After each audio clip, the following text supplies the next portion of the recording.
I've recently returned from a week in Snowdonia in Wales, where I was on a mountain leadership assessment course.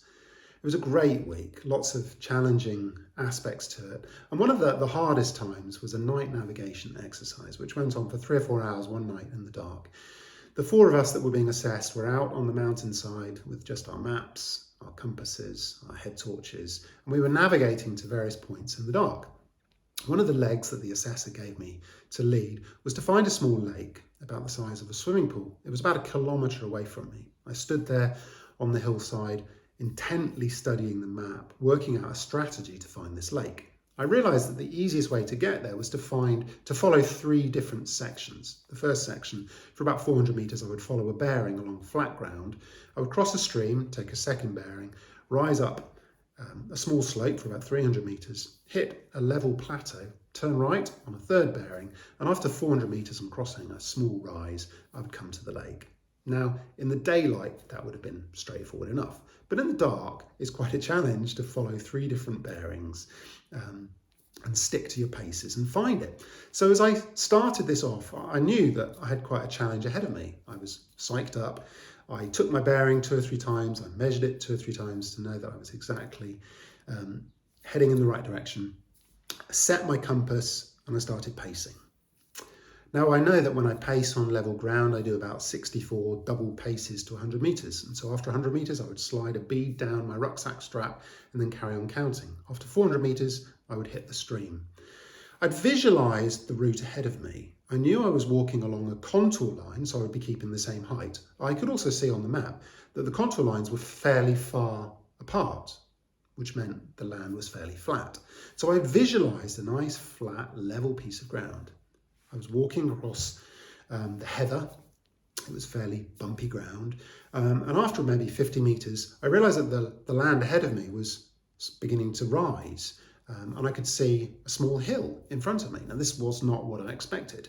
As I looked to the right, I could see that the hill was sloping back down to my level. So without really thinking about it, I turned and I started moving to the right to contour along my same contour line around the base of this hill.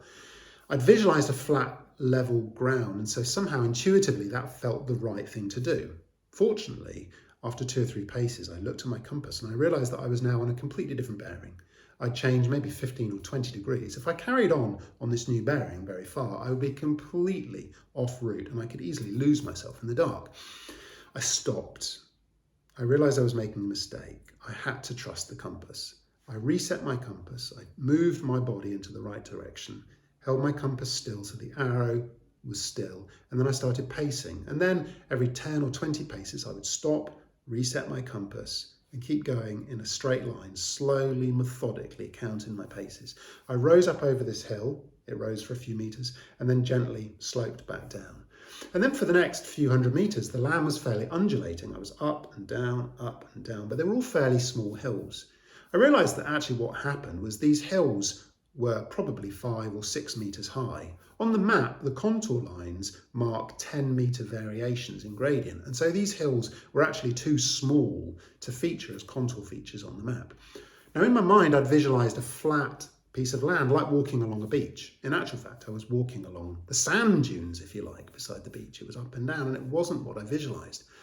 Fortunately, I followed the bearing and I hit the stream after 400 metres. I followed my second bearing up the hill, and now the land was much more as I visualised. I rose up onto a nice flat ridge, a plateau. I turned right, paced for 400 metres, crossed a small hill, and there, like a ghostly gleaming in the dark, was this lake. It was a lovely feeling to hit this lake, bang in the middle of it, in the dark. I was elated. I'd found my spot. But I realised, actually, how easily I could have lost myself early on. Later that night, I was lying in my tent. I couldn't sleep, and I was replaying the events of the day, and I was going back through this one particular leg, which had been such a challenge. And I realised how in the darkness, far more than in the day, the only thing I could really rely on was my compass. I had to trust my compass bearing. My eyes deceived me. I had to trust my compass. And I realised actually how applicable that is to life at the moment for me. Sometimes you feel you're headed in a certain direction. For us, it's been the Place of Springs. You're heading in a direction, you know the direction you're going in, but it's dark. The land about you isn't what you visualized. There are far more hills. There's a lot more challenges. It's taking a lot longer. And now I'm realizing, now in the darkness, far more than in the day, this is the time I have to trust my compass. I have to trust the bearing that I believe I'm on. I have to trust that inner sense of where is true north. I have to trust in the sense of guidance, prophetic words, the deep desires in our heart. Have to trust those feelings of consolation and desolation, which might tell us that we're swinging off course. It's a challenging thing to learn. It's so easy to depend upon our eyesight. But something about living by faith and not by sight is that we have to learn to trust the compass bearing.